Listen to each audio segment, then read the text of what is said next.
ഒരു കാലത്ത് സംഭവിക്കുകയില്ല, അതൊന്നും നമ്മളെ നാട്ടിലേക്ക് വരില്ല എന്ന് നമ്മൾ ചിന്തിച്ചിരുന്ന പല മാറ്റങ്ങളും മനുഷ്യന്റെ സ്വഭാവരംഗത്തും ജീവിത രീതികളിലും അത്ഭുതപ്പെടുത്തുന്ന മാറ്റങ്ങളായി പലതും ഇന്ന് മാറിക്കൊണ്ടിരിക്കുകയാണ്. ഒരു കാലത്ത് യൂറോപ്യൻ രാജ്യങ്ങളിലേക്ക് നോക്കി അവിടെയൊക്കെ ആണിനും കല്യാണം കഴിക്കാനും പെണ്ണിനും കല്യാണം കഴിക്കാനും അവസരമുണ്ട്, അവകാശമുണ്ട് എന്നൊക്കെ അത്ഭുതത്തോടെ വായിച്ചിരുന്ന നമ്മളെ നാട്ടിൽ ഇന്ന് പെണ്ണും ആണും ഇനി അതല്ലെങ്കിൽ മൃഗങ്ങളാണെങ്കിൽ പോലും വിവാഹം കഴിക്കാം എന്ന ഒരു അവസ്ഥയിലേക്ക് മാറിക്കൊണ്ടിരിക്കുകയാണ്. ഒരു ഭാഗത്ത് വിശ്വാസപരമായി സാംസ്കാരികപരമായി അധപ്പതനത്തിന്റെ ചെളിക്കുണ്ടിലേക്ക് ഈ ഉമ്മത്ത്, കേരളീയ ജനതയിലെ ഭൂരിപക്ഷം ആളുകളും പോയിക്കൊണ്ടിരിക്കുമ്പോൾ മറുഭാഗത്ത് നിരീശ്വരവാദവും യുക്തിവാദവും ലിബറൽ ചിന്താഗതികളും നമ്മളെ മക്കളുടെ മനസ്സിനെ സ്വാധീനിച്ചു കൊണ്ടിരിക്കുകയാണ്.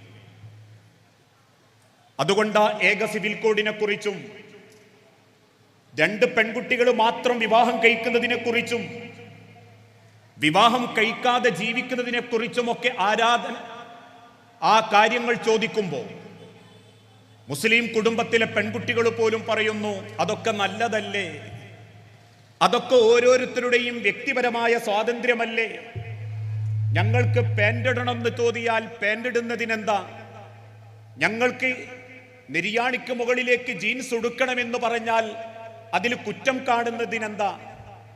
ഇങ്ങനെയൊക്കെ ചോദിക്കുന്ന ഒരു മാനസികാവസ്ഥയിലേക്ക് നമ്മളെ നാടും നമ്മളെ മക്കളും മാറിക്കൊണ്ടിരിക്കുകയാണ്.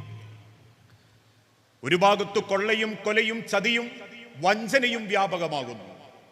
ഭർത്താവിനെ കൊല്ലാൻ കൊട്ടേഷൻ കൊടുക്കുന്ന ഭാര്യമാര്, ഭാര്യയെ കൊല്ലാൻ കൊട്ടേഷൻ കൊടുക്കുന്ന ഭർത്താക്കന്മാര്, പരസ്പരം വഞ്ചിച്ചും മാതാപിതാക്കളെ സംരക്ഷിക്കേണ്ടതിനു പകരം മാതാപിതാക്കളെ ചവിട്ടിത്തേച്ചും മക്കളോട് നീതി കാണിക്കേണ്ടതിനു പകരം മക്കളുടെ പണം നോക്കി മരുമക്കളുടെ പേരിൽ അകലം കാണിച്ചും ബന്ധങ്ങളെല്ലാം നശിപ്പിച്ചുകൊണ്ടിരിക്കുന്ന, നാശത്തിലേക്ക് പോയിക്കൊണ്ടിരിക്കുന്ന ഏറെ സങ്കടകരമായൊരവസ്ഥയാണ് ഈ സമൂഹത്തിന്റെ പല ഭാഗത്തും നമ്മൾ കണ്ടുകൊണ്ടിരിക്കുന്നത്.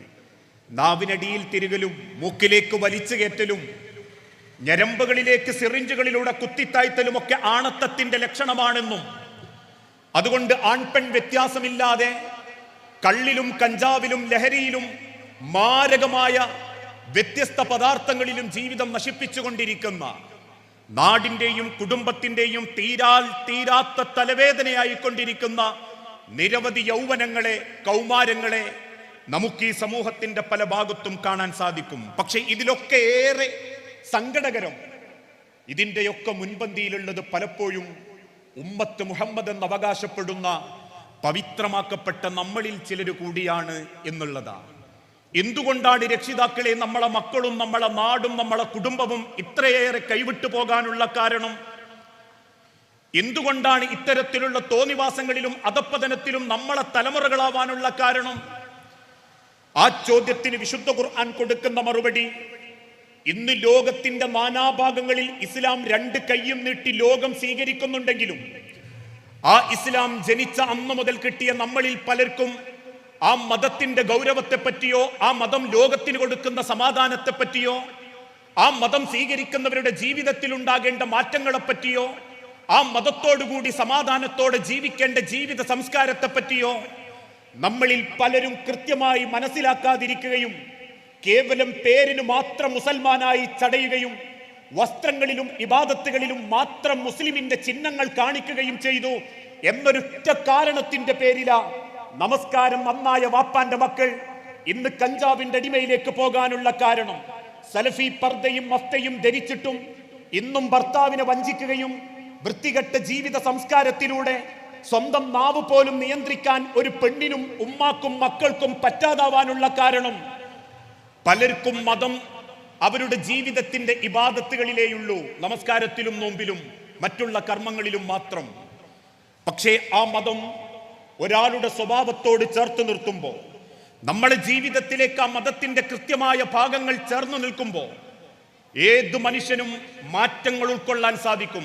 അതിനാ അല്ലാഹു തആല നമ്മളെ ഓർമ്മപ്പെടുത്തിയതും നിങ്ങൾ റബ്ബിന്റെ ദീനിനെ സ്വീകരിക്കേണ്ടത് ദുനിയാവിലെ കുറച്ച് പേരുടെ സർട്ടിഫിക്കറ്റ് കിട്ടാൻ വേണ്ടിയിട്ടാവരുത്. ഞാനൊരു നല്ല മുത്തഖിയാണെന്ന് പുളിക്കലങ്ങാടിയിലെ 10,000 പേര് സാക്ഷ്യപ്പെടുത്തിയാൽ എന്റെ കബറിലേക്ക് എനിക്ക് പുണ്യത്തിന്റെ കുത്തൊഴുക്കുണ്ടാകും എന്ന് ലോകത്തിന്റെ റബ്ബ് പഠിപ്പിച്ചിട്ടില്ല. എന്റെ കുടുംബത്തിലും തറവാട്ടിലും 100 കണക്കിന് പെണ്ണുങ്ങളുടെ സർട്ടിഫിക്കറ്റ് കിട്ടിയാൽ എനിക്ക് മയ്യത്ത് നിസ്കരിക്കുന്നതിനേക്കാൾ കൂടുതൽ എന്റെ കബറിലേക്ക് കൂലി കിട്ടും എന്ന് വിശ്വസിക്കുന്നവരാകാൻ പാടില്ല. മറിച്ച് ഈ ലോകത്ത് നിന്നും തിരിച്ചു പോകുമ്പോൾ മനസ്സമാധാനത്തോടെ റബ്ബിന്റെ മുൻപിൽ നിൽക്കാൻ, എനിക്ക് തന്ന ജീവിതത്തിന്റെ കണക്ക് റബ്ബ് ചോദിക്കുമ്പോൾ സന്തോഷത്തോടു കൂടി റബ്ബിനോട് കണക്ക് പറയാൻ, എനിക്കെന്റെ റബ്ബ് തന്ന ജീവിതത്തിൽ ഉത്തരമുണ്ട് എന്ന ബോധമായിരിക്കണം നമ്മളെ ജീവിതത്തെയും നമ്മളെ കുടുംബത്തെയും അള്ളാഹുവിനെ ഭയപ്പെട്ടുകൊണ്ട് ജീവിക്കാൻ നമ്മൾ ഒരുക്കുന്ന ആദ്യത്തെ വാതിൽ. കാരണം ഇന്നല്ലെങ്കിൽ നാളെ ഞാനും നിങ്ങളും ഈ മണ്ണുപേക്ഷിക്കേണ്ടി വരും. എത്രയേറെ ലോകം പുരോഗമിച്ചിട്ടുണ്ടെങ്കിലും ഓരോരുത്തരുടെ കൈകളിൽ കോടിക്കണക്കിന് പണമുണ്ടെങ്കിലും റബ്ബ് നിശ്ചയിച്ച മരണം അതിനെ നിങ്ങളെയും കൊണ്ടുപോയിട്ടേ അടങ്ങൂ. ജനിച്ചിട്ടുണ്ടെങ്കിൽ ഇനി പ്രതീക്ഷിക്കാനുള്ളത് മരണം മാത്രമാണ്. അതിൻ്റെ ഇടക്ക് പ്രതീക്ഷിക്കുന്നതൊന്നും ചിലപ്പോൾ സംഭവിച്ചോളണമെന്നില്ല. എനിക്ക് പ്രതീക്ഷകളുണ്ട്. എൻ്റെ മൂത്ത മകളെ കല്യാണം കഴിപ്പിക്കുമ്പോൾ കൈപിടിച്ചെടുക്കാൻ എനിക്ക് പ്രതീക്ഷ ഉണ്ട്. എൻ്റെ 2ാമത്തെ മക്കളെ പഠിപ്പിച്ച് ഡിഗ്രി വാങ്ങിക്കൊടുക്കാൻ എനിക്ക് പ്രതീക്ഷ ഉണ്ട്. എൻ്റെ ഭാര്യ മരിക്കുന്നതിൻ്റെ മുൻപ് ഞാൻ മരിക്കണം എന്ന് എനിക്ക് പ്രതീക്ഷ ഉണ്ട്. എനിക്ക് എൻ്റെ ഉമ്മാക്കും വാപ്പാക്കും നല്ല യാത്രയപ്പ് കൊടുക്കണമെന്ന് പ്രതീക്ഷ ഉണ്ട്. പക്ഷെ ഇതൊക്കെ എനിക്ക് സ്വപ്നം കാണാനേ പറ്റൂ. എനിക്ക് കിട്ടും ഉറപ്പുള്ളതിന് എന്തുമാത്ര എൻ്റെ മരണം. അത് ഞാൻ എത്ര വേണ്ടാന്ന് വെച്ചാലും ആ മരണം എന്നെ കൊണ്ടുപോകുന്ന ഒരു ദിവസം അള്ളാഹ് നിശ്ചയിച്ചിട്ടുണ്ട്. അതാണ് അല്ലാഹു തആല വിശുദ്ധ ഖുർആനിലൂടെ പഠിപ്പിച്ചതും മിൻഹാ ഖലഖനാകും വഫീഹാ നുഈദുകും വമിൻഹാ നുഖ്രിജുകും താറത്തൻ നുഖ്റാ. മിൻഹാ ഖലഖനാകും, നിങ്ങൾ ആ മണ്ണിൽ നിന്നാണ് വന്നതെങ്കിൽ, വഫീഹാ നുഈദുകും, അതേ മണ്ണിലേക്ക് തന്നെ നിങ്ങളെ ഞാൻ തിരിച്ചു കൊണ്ടുപോകും. അത് റബ്ബിന്റെ കൽപ്പനയാ. പലപ്പോഴും നമ്മളിലുള്ള ചില ആളുകളോട് ചോദിക്കാറില്ലേ മറ്റു ചിലര്, എന്തൊക്കെയാ വിശേഷം എന്ന് ചോദിക്കാറുണ്ട്. ആ സമയത്ത് ചില ഉമ്മാരൊക്കെ പറയും, 10-65 വയസ്സായി, ഇത്രയും കാലം ജീവിച്ചില്ലേ, ഇനി പടച്ചോൻ വിളിച്ചാൽ അങ്ങ് പോണം, മക്കളെയൊക്കെ കെട്ടിച്ചു, മക്കളെയൊക്കെ പഠിപ്പിച്ചു, എല്ലോ ഏകദേശമൊക്കെ കഴിഞ്ഞിട്ടുണ്ട്, ഇനിയിപ്പൊ പടച്ചോൻ വിളിച്ചാൽ അങ്ങ് പോണം എന്നൊരു മോഹമായിട്ടിരിക്കുക പലരും. 65 വയസ്സും 75 വയസ്സും ഇനി 50 വയസ്സാണെങ്കിൽ പോലും നമ്മൾക്കതാണ് മറുപടിയെങ്കിൽ നമ്മൾ 50 കൊല്ലം ജീവിച്ചതല്ല. നമ്മളെ ഖബറിലേക്കുള്ള യാത്ര 50 കൊല്ലം അവസാനിച്ചതാ. അതുകൊണ്ടാ റബ്ബ് പറഞ്ഞതും വഫീഹാ നുഈദുകും, നിങ്ങൾ മടങ്ങുന്നത് റബ്ബിന്റെ ഖബറിലേക്കാ. ഓരോ ദിവസം തീരുന്നതും നമ്മളെ ഖബറിലേക്കാ. ആ ഖബറിലേക്ക് ചെന്ന് കയറുന്നതോടുകൂടി എല്ലാം അവസാനിക്കുമായിരുന്നെങ്കിൽ മരണം വലിയൊരു സമാധാന. ദുരിതങ്ങളോ സങ്കടങ്ങളോ പരീക്ഷണങ്ങളോ ബുദ്ധിമുട്ടുകളോ ഇതൊന്നും ഇല്ലാത്തതാണ് മരണമെങ്കിൽ, മരണത്തോടുകൂടി ഇതൊക്കെ അങ്ങോട്ട് അവസാനിക്കുമെങ്കിൽ മരണം വലിയ സമാധാന. ഒരു ബാധ്യതകളില്ല, ഒരു വേദനയില്ല, ഒരു സങ്കടങ്ങളില്ല, ആരോടും കണക്ക് പറയേണ്ടതില്ല. ഇക്കാലം അത്രയും ചെയ്തു കൂട്ടിയതിനെ പറ്റി ആരും ഒന്നും ചോദിക്കാനില്ലെങ്കിൽ മരണത്തോടുകൂടി എല്ലാം അവസാനിക്കുമായിരുന്നെങ്കിൽ മരണം വലിയ സമാധാനമാ. പക്ഷെ തൊട്ടടുത്ത വചനത്തിലൂടെ അള്ളാഹു പറയുന്നു, വമിൻഹാ നുഖ്രിജുകും താറത്തൻ നുഖ്റാ. ഒരിക്കൽ കൂടി നിങ്ങൾ അള്ളാഹുവിന്റെ മുൻപിലേക്ക് ഇതേ രീതിയിൽ കടന്നു വരേണ്ടി വരും. ഒരിക്കൽ കൂടി നിങ്ങൾ അള്ളാഹുവിന്റെ മുൻപിൽ പുനർജീവിപ്പിക്കപ്പെടും. ആ പുനർജീവിപ്പിക്കപ്പെടുന്ന സമയത്ത് അള്ളാഹുവിന്റെ ചോദ്യങ്ങൾക്ക് നിങ്ങളുടെ കയ്യിൽ ഉത്തരമുണ്ടാകണം.